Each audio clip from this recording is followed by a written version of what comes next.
Bueno, nosotros vamos a hablar sobre el cálculo de tasa, de lo que vendría siendo una tasa, ya sea I o D, como habríamos visto en videos anteriores, pero ahora vamos a hablar sobre un cálculo de tasa más específico. Podemos tener dos cálculos de tasa, ya sea un TIR o el cálculo de tasa de Bailey o interpolación lineal. ¿Para qué queremos saber esto? Nosotros, para hacer un despeje de una tasa I en un cálculo de la fórmula de tasas, que es esta fórmula, no podemos hacer un pasaje de términos matemáticos, ya que tenemos una tasa I de la nomenclatura, tenemos I tanto en el denominador como en el numerador. Entonces tenemos dos fórmulas para poder hacerlo. Una de esas es la TIR. La tasa TIR es una tasa de que se calcula por computación, ya sea a través de Excel o a través de una calculadora financiera. ¿Qué significa TIR? Significa tasa interna de retorno. ¿Qué quiere decir esto? Que este comando matemático va a probar fórmulas constantemente hasta que encuentre la fórmula exacta que dé con la tasa. Esta es la fórmula normalmente que utiliza este comando matemático. ¿Qué hace esto? Lo que hace es calcularlo por iteración. Como dije antes, calcula tasas hasta que da con la ecuación correcta. Lo que hicimos acá fue hacerlo en un ejemplo práctico, en un Excel, utilizando la tasa TIR. Se pone el valor actual y después se pone la cuota en todas las cuotas, valga la redundancia, que utilice el ejercicio. En este caso son 5 cuotas de 1000. Este es el valor actual y lo que hacemos con el comando es ponemos igual en Excel, ponemos TIR.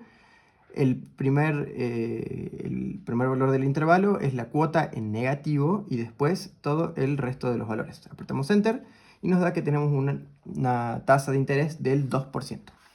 Bueno, para hacer énfasis, nosotros vamos a hacer el mismo ejemplo, pero vamos a llevarlo con el método Bailey. ¿Qué es el método Bailey? Bueno, el método Bailey nosotros tenemos lo que vendría siendo A1NI va a ser igual al valor que nosotros tengamos sobre las cuotas. Eso obviamente con las especificaciones matemáticas que nosotros vayamos haciendo, obviamente se nos va dando, son datos. Y esto, de ahí sale la fórmula mater, en donde nosotros vamos a encontrar que es la de h, que h va a ser igual a el valor que nosotros tengamos sobre las cuotas por el número de cuotas que nosotros tengamos o el número de periodos. Bien, esto elevado a la menos 2 dividido n más 1 y todo esto menos 1.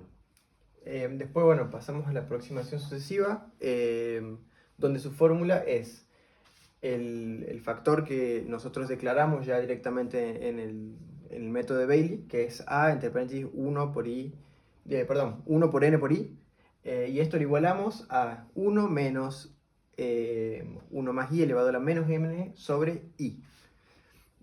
Bueno, nosotros cabe recalcar que esta es la fórmula mater y nosotros necesitamos saber la tasa. El número de tasa va a ser igual a I, va a ser igual a N, el numerador es 12 menos H, que H ya lo conseguimos dependiendo de la fórmula que nosotros hagamos, que esto va a ser entre paréntesis N menos 1. Y de denominador va a ser lo mismo, nada más que va a estar, H va a estar multiplicado por 2.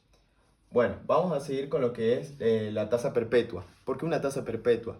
Nosotros consideramos una tasa perpetua cuando tenemos un límite que es infinito, es decir, que va a durar hasta la eternidad. Bien, esta tasa nosotros las conseguimos en base a el siguiente cálculo matemático del límite cuando n tiende a infinito, como dijimos, es perpetua, y donde b va a ser igual, o sea, nuestro valor va a ser igual a nuestra cuota 1 menos n más i, ¿no? Elevado a la menos 1 sobre i. Y haciendo pasaje de términos matemáticos, nosotros tenemos el total que va a ser igual a i 1 sobre a la entre paréntesis 1 ni. Lo que hace eso es que tenemos el límite máximo. Ese límite máximo es lo que nos interesa para poder saber o conocer la tasa perpetua. También tenemos una tasa mínima donde su fórmula mater es que el valor inicial es igual a la cuota por 1 más i elevado a la n menos 1 sobre 1 más i elevado a la n. Utilizando pasajes matemáticos llegamos a la fórmula más corta o más sencilla para poder operar manualmente, que es i igual a 1 sobre a, entre paréntesis, 1 por n por i, menos 1 sobre n. Lo que vamos a hacer con esto es conseguir el límite mínimo de nuestra fórmula. Y así también nosotros, ya teniendo los dos límites, nosotros podemos hacer una aproximación más, no tan exacta, pero sí para poder nosotros de ahí realizar aproximaciones más exactas dependiendo de la tasa que nosotros tengamos, que va a ser el límite máximo más el límite mínimo dividido 2. Bueno, aplicándolo a la teoría, nosotros tenemos acá, aplicamos el mismo ejemplo, donde nosotros tenemos un valor de 4.713,95, ¿sí?